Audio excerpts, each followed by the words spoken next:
AITA because I took my stepmother's and stepsister's stuff out of my room and left them on the floor?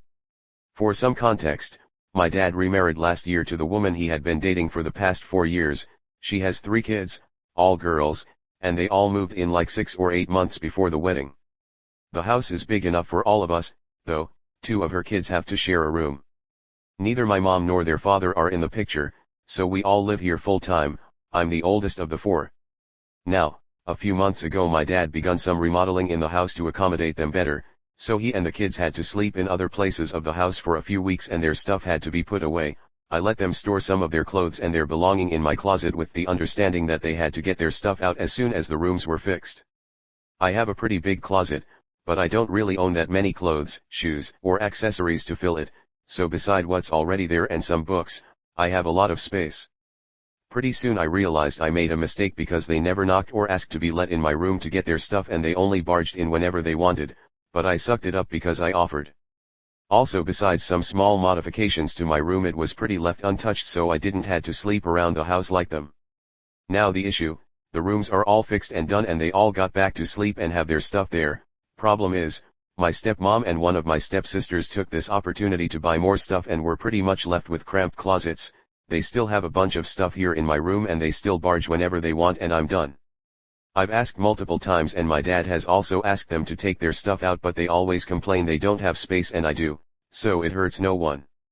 I had enough when yesterday my stepmom barged in and I was changing. She said it was no big deal, but I felt so embarrassed that when she left my room I just took their shit out and tossed it in the hallway. Both my stepsister and her mom think I'm a selfish and my dad grounded me for what I did but ultimately made them take their stuff. AITA. Comment. Barging into your room is a big deal. Bust in on your dad and her in bed a few times, and you'll see how big a deal she really thinks it is. This is a power play and a territorial dispute. She's letting you know that this is her house and her room, not yours, and she can go wherever she wants whenever she wants, because she is the lady of the house now, and you aren't. It sucks. By grounding you, your dad is reinforcing her shitty behavior, not you. Get a lock for your door. Are her clothes at least out of your room for good, now? If I was the op, I'd take dad aside and tell him that you have been more than hospitable, generous, even, to his new wife and her kids, and her response was to start a war over your bedroom. Let him know that this is absolutely not on. She is not your mother, and she is never going to be your mother, and you will accept parental authority only from him. She's just another adult who lives in the house. The compromise you offer is that you will be civil, all foreign material leaves your room, and that you get a lock for the door. The alternative he faces is a household at war and, eventually, an estranged daughter. No one will enjoy that, but that's what's going to happen if he insists on it. If it comes to a negotiation, you can give way on the parental authority part, but hold the line on everything else. Honestly, I'd make sure there was a caveat about the instant she becomes unreasonable, she's proven that, it'll be the end of any parental authority. She's shown she doesn't respect op to the point that she thinks it's no big deal barging in while she's changing. Something that most people desire privacy for, and the law specifically states one is supposed to have privacy for. So given any authority, I'd put good money on Lady Tremaine here demanding, oh, you left one dish in the sink, you're grounded for a month. You could install a chain lock yourself, if you felt like being rebellious. Not sure how old you are or if you would be able to access a hardware store to purchase one. But at the very least you'd be able to have privacy while you're in your room. Sucks that your dad is such a pushover with your stepmom. It's not okay. He should be doing better by you. Get a door jamb. Use it when you're in your room so they have to knock in the future. They can figure out their own storage needs using their own space and brain power. Your dad should not have grounded you unless you literally just threw it all out, leaving a mess or in a way that damaged things. If it were me, I'd have loaded it into separate trash bags and bucked them into their respective rooms. Did your dad also ground your stepsister for not getting her stuff out as he asked multiple times? Or is it only your stepmom that gets to make decisions for both her kids and stepkid? Sweetie, I don't know how old you are, but you need to have a talk with your dad about how all of the barging in has affected and how it has built up. If this is going to be a cohesive family, your dad needs to help his wife see how she and her daughter weren't respecting your boundaries. Can you lock your door at all? Next story 2. AITA for telling my son's pregnant girlfriend to get a job once she has the baby or move out. My son, Stephen has been getting into trouble with the police for numerous small-time offenses like stealing and fighting, which resulted in him getting sent to juvenile for a few months. When he came out he had to check in with probation regularly. At the probation office, he met a girl, Lizzie. And they hit it off. She'd just come out after a year inside.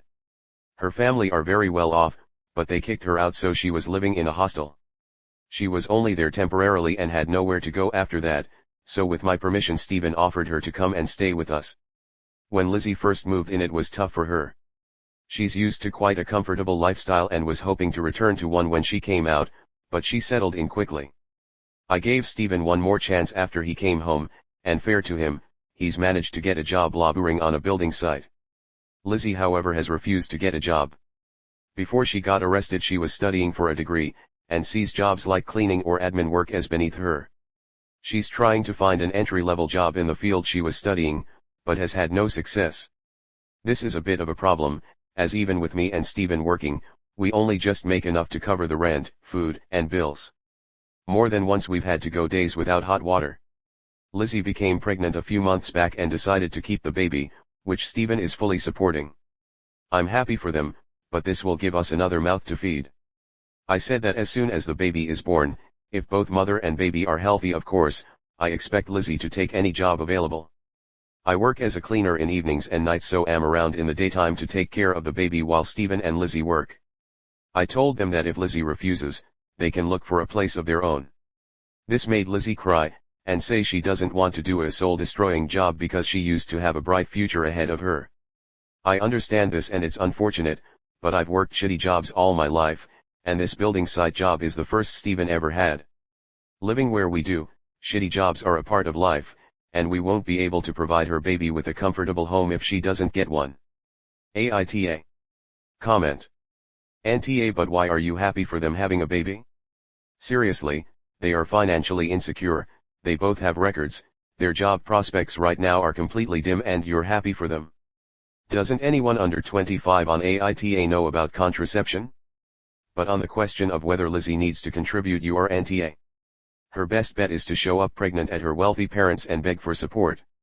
Seriously, this is her best option, which is why being happy for them is completely mental. She just wants to whine about the potential she herself destroyed. She was on track for a degree. She isn't now and needs to survive and earn money to support herself and her child.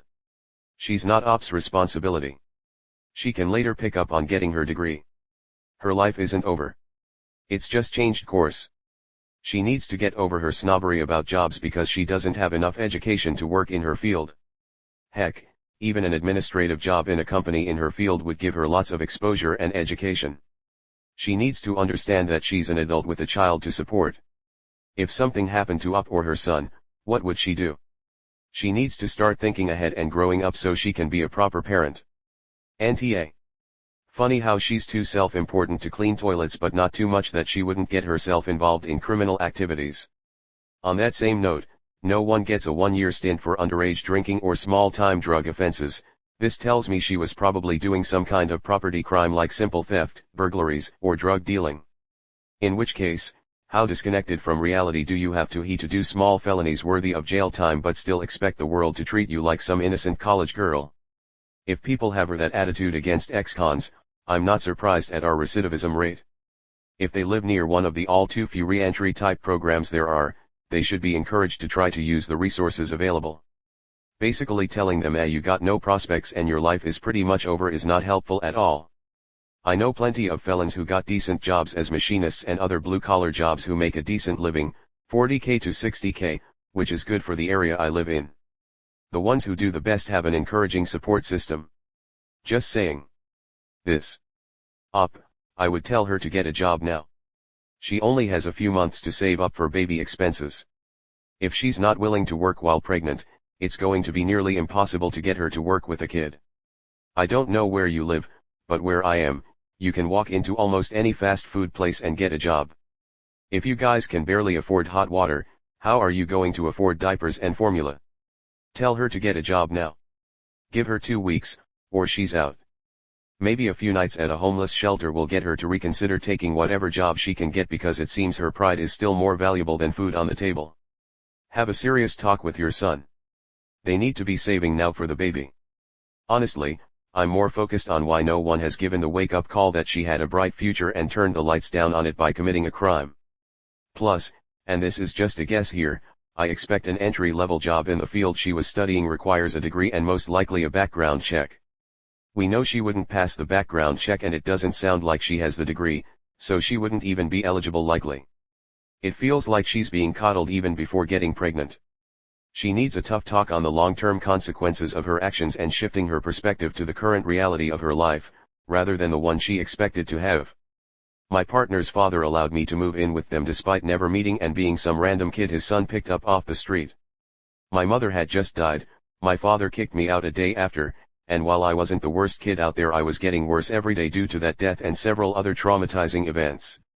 While I was never arrested, I don't know where I'd be without the kindness of my Phil and my boyfriend despite how little I did and how emotional I was those first few months. I say the best thing to do is push them out of the nest, be firm but don't be too harsh. Overall she is probably just scared, abortions aren't an easy alternative either and who knows what environment she grew up in. It is definitely time for her to go though, so I still believe op is NTA.